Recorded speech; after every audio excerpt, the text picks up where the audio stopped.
Bonjour mes amis Verseau, tirage général bien entendu. Donc voilà, donc pour Verseau, ascendant Verseau, signe lunaire en Verseau. Donc des fois c'est bien d'aller regarder un peu notre signe lunaire, notre ascendant, que ça vient nous amener quelques informations en plus. Voilà, alors on commence par l'oracle du peuple animal. Je le découvre en même temps que vous, donc j'irai voir dans le livre.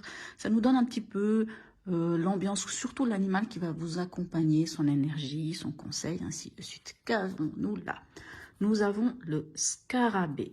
Alors, le scarabée nous parle quand même de la transformation. Vous savez, les pharaons en faisaient, enfin, comment dirais-je, c'était presque pour eux comme des divinités. Enfin, j'abuse peut-être, non, mais en fait, les pharaons, en tout cas, avaient une grande admiration des scarabées. Hein. Alors, que nous dit le scarabée? Alors, il vous interroge sur la Renaissance. Il peut vous permettre de surmonter une épreuve difficile, que ce soit accompagné un deuil, une séparation, un changement d'habitude, de lieu de vie, de mœurs. Il vous interroge aussi sur votre autonomie, sur ce que vous portez de votre histoire, et vous invite à prendre soin de vous, à vous faire confiance quant à vos aptitudes à porter votre projet à terme. Il vous invite à la patience. Voilà. Les mots-clés, c'est la transformation, la mutation, la renaissance, le renouveau, la patience, le changement, la longévité. Magnifique, dites-moi. Donc il y a sans doute du changement dans l'air, on va dire ça comme ça. Allons voir comment ça se traduit avec les autres cartes. Quel est votre état d'esprit en ce début du mois? On a le valet d'épée et le 10 de denier. Le valet d'épée, vous savez, c'est celui qui a trouvé ce qui lui plaît et qui est en train d'apprendre. Donc, le valet d'épée, dans votre état d'esprit, je dirais que là, vous avez sans doute appris quelque chose, vous avez découvert quelque chose. Alors, c'est sans doute découvert quelque chose, soit dans l'ordre de la famille, ou en tout cas en rapport avec l'argent. Parce que le 10 de denier, lui, peut nous parler de patrimoine, peut nous parler d'héritage, peut nous parler aussi de famille, un regroupement familial. Ça peut nous parler aussi de partage. Donc, est-ce que vous venez de découvrir quelque chose, vous apprenez des choses, et qui aurait un rapport soit avec un héritage, soit avec un pacte de patrimoine, soit aussi un rapport avec la famille, soit la famille agrandie, soit, enfin quand je dis agrandie, soit vos parents hein, aussi, ça peut être vos parents, vos frères et sœurs, tout comme peut-être si vous êtes marié aussi par rapport à votre couple. Hein. Alors, quelle est votre préoccupation? Alors, on a la suite, on a le cavalier d'épée et on a le 3 de coupe. Le cavalier d'épée, lui, hein, comme je vous dis, le valet d'épée, lui, il découvre quelque chose, il apprend quelque chose. Le cavalier d'épée, lui, il fait, donc c'est-à-dire, il va parler. Le cavalier d'épée, c'est celui qui convainc, c'est celui qui dit les choses. Donc, est-ce qu'il y a une situation où vous apprenez quelque chose et que dans votre préoccupation, c'est de pouvoir parler, de pouvoir dire les choses, de pouvoir convaincre les choses, sans doute sur un sujet qui pour vous touche, ça peut toucher la famille comme ça peut toucher les amis, mais ça touche quand même un domaine émotionnel, ça touche quelque chose qui vous tient à cœur. Après, ça peut aussi vouloir dire votre préoccupation, c'est de parler, de dire les choses, hein, de convaincre, mais ça peut aussi être de vous... vous savez, le 3 de coupe peut nous parler aussi de faire la fête, de changer les idées, de voir des amis. Alors peut-être que c'est ça aussi votre préoccupation, c'est peut-être quelque chose de lourd, hein, puisque là, apparemment, avec le scarabée, on parle quand même de quelque chose qui se transforme chez vous. Peut-être ce besoin un petit peu de prendre, votre préoccupation pourrait être de dire, voilà, ok, il y a quelque chose je découvre quelque chose, ça concerne apparemment la famille ou le patrimoine ou le partage de biens, et puis ok, donc je vais en parler, ma préoccupation c'est de dire les choses, de les dire juste, de dire vraiment ce qui me vient en tête, et puis en même temps j'ai aussi envie d'en profiter, mais c'est peut-être quelque chose qui vous tient à cœur. Alors, dans l'événement, qu'avons-nous? Alors, on a le cavalier de Pentacle et on a la reine de coupe. Le cavalier de Pentacle, vous savez, on dit toujours que c'est, comment dirais-je, c'est celui à qui on peut faire confiance. Hein. C'est quelqu'un qui est stable, c'est la stabilité, c'est le concret. Le cavalier d'épée, lui, il fait les choses concrètement. Il agit d'une manière concrète. Et la reine de coupe, elle agit avec son cœur. Mais elle est posée. La reine, elle maîtrise ses émotions. Et elle est posée. Elle arrive elle est empathique, elle a de l'empathie. Tout ce qu'elle va faire, elle va le faire d'une manière où elle met son émotionnel. Elle est juste. Hein. En général, elle est juste, mais elle est juste parce que elle met le cœur avant tout. C'est-à-dire, elle ne va pas faire les choses, elle n'est pas mesquine, par exemple. On n'est pas, par exemple, on n'est pas sur une reine d'épée qui, elle, pourrait être quand même tranchante, par exemple. Elle va dire les choses d'une manière tranchante parce qu'il n'y a pas de l'émotionnel. La reine de coupe, elle a quand même son cœur qui est là et puis elle, comme je dis, elle fait les choses justes, elle est avec empathie, elle pense aux autres, elle ne pense pas qu'à elle, ainsi de suite. Alors, dans l'événement, avec le cavalier de Pentacle qui nous dit c'est quelque chose de concret, il fait les choses dans le concret, on dirait qu'on vous demande d'être concret, de faire les choses, d'être fiable aussi, hein, parce que le valet de Pentacle, c'est la fiabilité, c'est de faire les choses avec régularité, parce que le cavalier de Pentacle fait les choses avec régularité, c'est-à-dire il les fait, même si c'est peut-être réverbatif, mais il les fait, il est régulier dans ses actes. Donc de faire les choses d'une manière méthodique. Et par contre, voilà, s'il y a des choses à faire ou à dire, on y met quand même le cœur et on est quand même dans le souci de penser aux autres, de bien faire pour les autres, on va dire. Qu'est-ce qui va vous aider dans cette situation? On a la reine de bâton et on a le mât ou le fou. La reine de bâton, elle, c'est, on appelle ça la séductrice. Hein. La reine de bâton, elle aussi, elle sait convaincre, mais c'est différent. Hein. C'est pas la même chose que qu'un cavalier d'épée, qui lui vraiment va convaincre avec sa parole. La reine de bâton, elle va plus séduire, elle va plus... elle sait qui elle est, elle sait ce qu'elle veut, elle sait ce qui est important pour elle, et elle va, comment dirais-je, elle va être capable de faire passer un message tout en, ouais, dans une manière séductrice. Donc, ce qui va vous aider justement,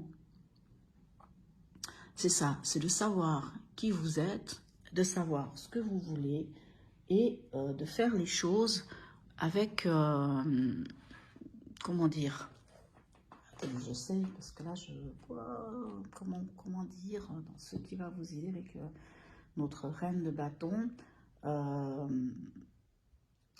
je dirais que, puisque c'est celle qui séduit, ce qui va vous aider, c'est de montrer aux autres que vous avez confiance en vous. Vraiment, il faut montrer que vous avez confiance en vous. Ça, vous savez, l'idée de savoir qui on est, ce qu'on veut. Montrer que vous avez confiance en vous. Voilà, faire montre de ça. Et avec le mât, le fou, on vous dit, mais ayez confiance en vous. On vous dit, montrez que vous avez confiance en vous, mais on vous dit aussi, ayez confiance en vous, allez-y, lancez-vous. Alors, lancez-vous dans quoi ?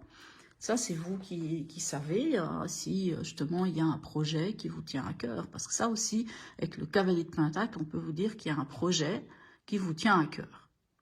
Donc, voyez en quoi ça vous parle. Ce qui ne vous aiderait pas, ou ce à quoi vous devriez faire attention, on a la papesse et la tempérance. La papesse, elle peut nous parler, alors dans ce contexte-là, le message serait ceci. Ne gardez pas les choses pour vous. Dites les choses parce qu'elles doivent être dites. C'est comme si c'était le moment de dire les choses. C'est peut-être pour ça qu'on vous dit, montrez que vous avez confiance en vous. Voyez vraiment ce qui est important pour vous et dites-le. Là, on parle que votre préoccupation, c'est de convaincre. Ben, pour convaincre, il faut dire les choses, même celles que l'on a cachées depuis longtemps, même celles qui sont enfouies. Il faut les dire, il ne faut pas cacher, il faut dévoiler. Là, on est dans le moment, le conseil est dévoiler les choses. Par contre, soyez, n'allez pas Parce que la tempérance, quand elle est mal aspectée, c'est un peu comme quand on se couperait du monde ou qu'on décide de ne pas aller dans, comment dire, parce que la tempérance, vous savez, c'est la communication, c'est les négociations, c'est les choses justes, c'est l'équilibre, c'est tout ça. Et dans le mauvais sens, c'est justement, ce serait de vous couper des autres, d'être tranchante. Non, je ne sais pas pourquoi j'ai ce terme-là qui vient, mais ce ne serait pas forcément d'être tranchante, ce serait ce qui ne serait pas bien, c'est justement pas de compromis. Donc là, on vous dit de faire attention à ça. Il faut dire les choses, il faut dévoiler certaines choses, s'il y a des choses à dévoiler, mais toutes ces choses-là doivent se faire dans un équilibre et dans des compromis. Donc oui, il faut parler. Apparemment, quand on voit votre cavalier là, quand on voit qu'il y a quand même des épées, on voit qu'il y a des choses qui vont être dites.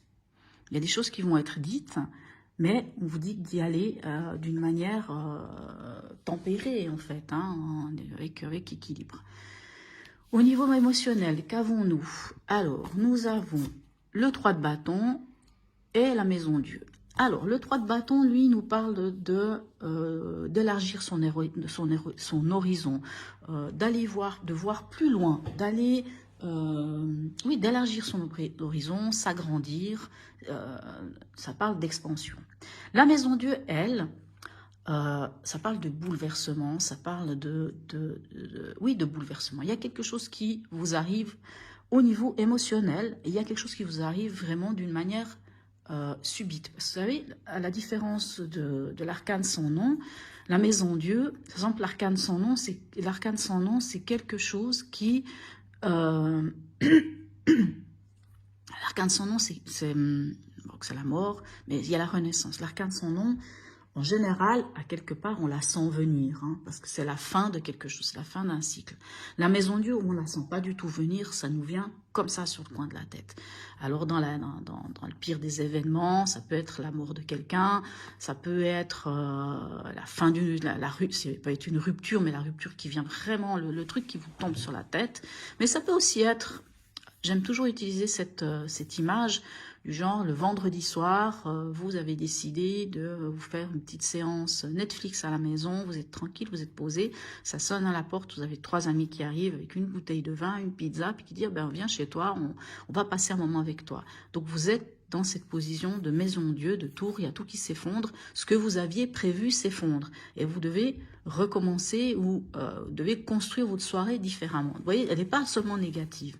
Donc il y a quand même quelque chose qui arrive au niveau émotionnel et qui vous appelle à déconstruire les choses. Et quelque chose qui se déconstruit et il faut reconstruire les choses autrement. Et c'est peut-être en reconstruisant les choses autrement qu'on vous demande avec le 3 de baston d'élargir votre potentiel, d'élargir votre point de vue, d'élargir votre horizon. À vous de voir de quoi ça parle, hein. Mais comme je dis, ça peut être un événement qui a un rapport avec la famille, par exemple, hein, puisque dans l'émotionnel, on a ça, ou je sais pas. Ça, c'est à vous de voir en quoi, ce en quoi ça va vous parler. Et qu'est-ce qui se passera qui, émotionnellement, va vous amener ce bouleversement qui va venir d'un seul coup et qui va venir déconstruire quelque chose que vous aviez construit, qui va vous permettre d'ailleurs de reconstruire autrement. Donc, ne voyez pas les choses négativement. Quand tout s'écroule, c'est que ça ne tenait pas le coup. Et quand tout s'écroule, c'est qu'il y a possibilité derrière de faire les choses autrement. Alors, au niveau pragmatique, qu'avons-nous ?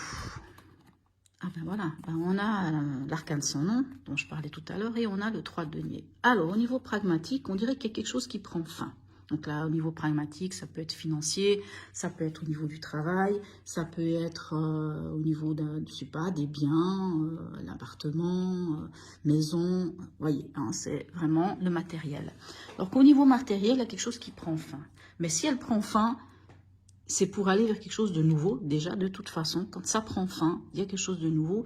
Et ce qui est bien avec le 3 de denier, c'est qu'on construit. C'est qu'on construit avec les autres. C'est qu'on a, comment dirais-je, on n'est pas seul. Hein. C'est comme si le 3 de denier, c'est un peu, vous avez un projet, mais en commun avec d'autres personnes.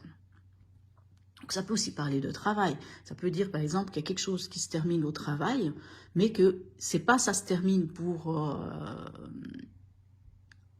quelque chose de négatif. Non, ça se termine parce que vous avez peut-être, je sais pas, peut-être vous gradez, voilà. Peut-être qu'il y a quelque chose qui prend fin, peut-être que vous passez d'un stade, je ne sais pas, moi j'y connais rien, mais vous savez, des fois chez les secrétaires, dans certains milieux, bah, tout d'un coup, elle passe un examen, donc paf, elle réussit l'examen et ben, le poste qu'elle avait, qui était, je sais pas, secrétaire, ben, secrétaire, devient tout d'un coup secrétaire de direction. Donc il y a quelque chose qui se prend fin, mais c'est pour aller vers quelque chose qui est assez nouveau, mais qui se construit. En tout cas, c'est quelque chose qui vous tient à cœur, hein, en tout cas qui est constructif pour vous. Voilà. Après, au niveau pragmatique, ça peut aussi être enfin, voilà, ça peut aussi être au niveau de l'argent, il y a peut-être quelque chose qui se termine, mais malgré tout, ça permet quand même de construire, d'aller vers quelque chose de nouveau, quelque chose que l'on est en train de construire. Parce que le 3 de denier, c'est on construit avec les autres, on fait avec les autres. C'est pas une sorte de partenariat, c'est beaucoup plus loin que le partenariat, c'est après le partenariat. C'est quand vous avez déjà le partenariat, plus il y a encore d'autres personnes qui viennent là-dedans, dans un projet. Et puis là, on est quand même dans les deniers, on est dans le pragmatique. Dans votre chemin de vie, qu'est-ce qui se passe? Nous avons de nouveau le mât et nous avons le 9 de coupe. Mais c'est magnifique. Donc, dans votre chemin de vie, ben oui, vous avez suivi le conseil qui vous disait, allez-y, ayez confiance. Alors oui, vous y allez. Vous allez vers quelque chose de nouveau. Donc, c'est peut-être cette chose qui prend fin et vous allez vers quelque chose de nouveau. C'est peut-être aussi cette maison Dieu qui fait que vous commencez quelque chose de nouveau. Mais quoi qu'il en soit, cette nouvelle chose où vous partez allégé, parce que la carte du fou, c'est aussi s'être libéré. Enfin, j'ai l'impression que vous vous êtes libéré de quelque chose. Et vous vous êtes libéré de quelque chose et vous allez, avec le 9 de coupe, vers votre bonheur. Où est-ce que vous en êtes à la fin de ce mois? On a le 3 d'épée et le 2 de bâton. Alors, le 3 d'épée nous parle quand même d'une blessure. Alors, est-ce que cette blessure va venir de cette déconstruction avec la maison Dieu? Cette blessure peut aussi venir avec la fin, hein, avec la mort là. Il y a quelque chose, il y a une blessure. La blessure, cette blessure, c'est pas forcément la tromperie. Mais ça peut être la tromperie aussi, ça peut être la trahison, bien entendu. Mais il y a une blessure, il y a quelque chose qui vous a blessé, qui vous, émotionnellement, hein, donc ça peut aussi être le décès de quelqu'un.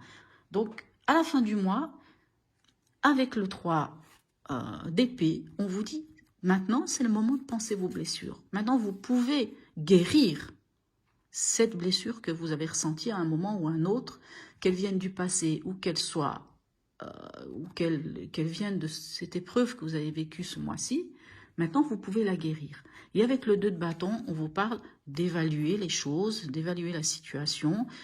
C'est le moment de regarder qu'est-ce qu'on fait. C'est le moment de se dire, ok, j'ai passé, voilà ce qui m'arrive pendant tout ce mois. Il y a eu des bouleversements, des choses qui m'ont mis à mal, il y a quelque chose qui a pris fin. Mais j'ai envie de construire quelque chose de nouveau, j'ai envie d'avancer. Il y a peut-être eu des pourparlers, il y a peut-être eu des discussions. Moi, je me suis libérée de quelque chose. Maintenant, je vais vers mon bonheur. Ok, mais malgré tout, il reste une petite, vous savez, cette petite chose qui reste là, puis qui fait qu'il y a quand même qu'il y a quand même cette blessure, qu'il y a quand même cette chose qui, vous savez, le 3 d'épée, c'est aussi dans le mental, hein, vous savez, c'est quand, parce que quoi qu'il en soit, quand on a été blessé, le mental, avec le 3 d'épée, oui, ça peut être le cœur qui est blessé, mais le fait que cette blessure remonte à la surface, ou est là, ou continue à vous faire mal, c'est le mental. Donc le mental, j'ai envie de vous dire, on peut le lâcher. Donc avec ce 3 d'épée en fin de mois, quelque part le message ce serait de lâcher ce mental, lâcher cette blessure, lâcher ça, dire allez c'est bon, et maintenant je regarde, hein, vous savez le 2 de bâton, dans certains Rider-Waite, on voit il y a quelqu'un, il y a 2 bâtons, et puis il y a le monde dans la main, ou en tout cas à un moment donné il y a le monde, et en fait la personne regarde et se dit ben maintenant je suis à la croisée des chemins, le 2 de bâton c'est ça, je suis à la croisée des chemins, et il faut que j'évalue la situation et que j'avance. Hein. Mais comme vous avez aussi le 3 de bâton là, ça c'est la suite, c'est-à-dire on élargit son plan. Alors voilà mes chers amis Verseau, allons voir un petit message de l'ange. Qu'est-ce qu'il nous dit? L'ange vous parle de la foi.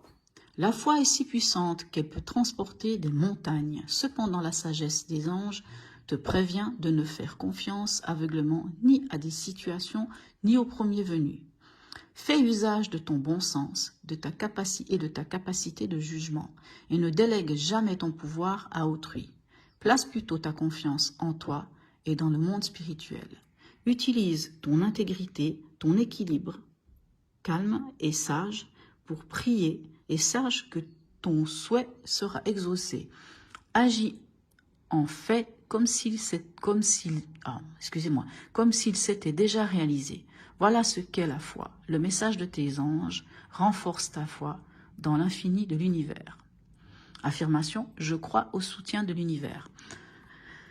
Alors oui, pourquoi pas, hein. Enfin, en même temps, s'il y a cette blessure, je pense que ça a du sens. Hein. J'espère que ça aura du sens pour vous. Puis avec le scarabée qui nous dit quand même qu'il vous aide, hein, vous accompagne dans ce changement. Puis là, on ne peut pas dire que vous n'avez pas de changement entre la maison Dieu et la mort. Il y a du changement dans l'air. Hein.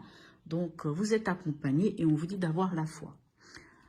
Alors, le petit oracle de l'intuition, qu'est-ce que lui vient vous dire? Il vient vous parler de dons et merci. La gratitude est la voie suprême qu'emprunte l'abondance pour venir à ta rencontre. Exprime-la au quotidien et tu seras connecté au réservoir infini de l'univers. Magnifique. Alors par contre là, j'ai décidé pour ce mois-ci, je ne sais pas si je continuerai pour les mois prochains, de tirer un oracle, l'oracle des mantras. Alors ça c'est pour ceux qui s'intéressent à faire une méditation ou voilà, pour qui ça intéresserait. Donc qu'est-ce que l'oracle des mantras aurait comme mantra à vous proposer? Donc, vous pouvez le faire pendant 21 jours, plusieurs fois dans le mois, à vous de voir hein, comment vous avez envie de le faire et si vous avez envie de le faire. Bien entendu, c'est pas une obligation de savoir se mettre en tailleur, hein, parce que quelquefois c'est pas possible. Vous pouvez être assis sur une chaise tout simplement et entamer ce mantra. Alors, le mantra en question, c'est Magic Mantra, s'ouvrir à la magie de la vie. Ok, je vais vous lire un petit peu, je vais vous dire un petit peu de quoi, comment vous dire. En fait, ce mantra, tous ces mantras-là, vous pouvez les trouver sur YouTube. Donc, vous marquez Magic Mantra, par exemple, et vous allez trouver des vidéos qui vous montrent comment les faire. Voilà, pour la traduction, je vous dis, hein, parce qu'il y a tout un petit texte qui sera sans doute à lire. Mais là, c'est très compliqué pour que vous puissiez le voir. J'essaye de voir. Bon, c'est un peu compliqué. C'est « Je fais un avec tout ce qui est. Je le sais par la grâce du seul et véritable enseignant que je fais un avec tout ce qui est. » Alors, la pratique. Il y a plusieurs méditations qui utilisent ce mantra. L'une des plus simples consiste à s'asseoir en tailleur, mais comme je vous dis, si vous n'y arrivez pas, vous asseyez sur une chaise. Les mains rassemblées en coupe, tournées vers le ciel au niveau du sternum. Focalisez votre attention sur l'ouverture à recevoir sans attente en retour. Relâchez les pensées toxiques. On dit que ce mantra a le pouvoir de démultiplier l'énergie, qu'elle soit négative ou positive. Il serait à effectuer pendant 11 minutes. Comme je vous dis, vous allez sur YouTube ou sur Internet, même sur YouTube, hein, ça va très bien. Vous marquez Magic Mantra. Après, vous allez sans doute voir plusieurs vidéos. Regardez celle qui vous intéresse et si vous avez envie de le faire. Par contre, je veux bien qu'en commentaire, ça m'intéressera en commentaire de savoir si vous voulez ou pas que je continue de tirer ces cartes de mantra. Sinon, peut-être que je ferai quelque chose à côté pour ceux que ça intéresse. Et puis ce serait peut-être un tirage dans la semaine, c'est-à-dire un mantra dans la semaine à effectuer, si ça vous dit ou pas. Voilà mes amis Verseau, j'espère que ce tirage vous aura parlé, j'espère qu'il vous aura aidé. En quelques lignes, on voit qu'il y a du changement pour vous, mais vous avez le scarabée qui vous aide, qui vous soutient dans cette évolution, dans ce changement, que ce soit deuil, que ce soit changement de situation, peu importe laquelle. Vous êtes quand même bien armé pour tout ça, même si c'est peut-être des moments un peu compliqués. Comme je dis, il y a quand même des bouleversements, il y a quand même des transformations. Mais acceptez, laissez venir, prenez les choses, prenez-les en vous disant que tout changement permet juste d'avancer et d'avancer autrement. Et quand je vois avec le fou et le 9 de coupe, vous allez vraiment vers une libération et vers le bonheur, quoi. Même s'il y a encore peut-être une blessure à penser, à guérir, mais vous le ferez et ça vous permettra d'aller vers l'avant. Voilà mes amis Verseau, comme je dis, j'espère que ce tirage vous aura parlé et je vous dis à bientôt.